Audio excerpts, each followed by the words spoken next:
Hey folks, welcome back to the kitchen. My son called me a few days ago and said, Mom, would you like a big bag of sugar cookie mix?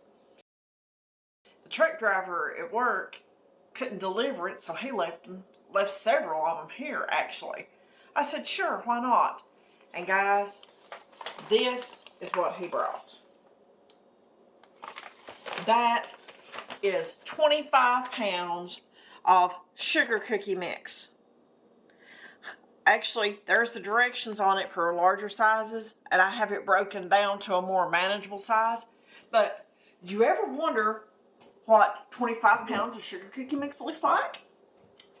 We have 4 half-gallon jars, and I have 4 Ziploc bags.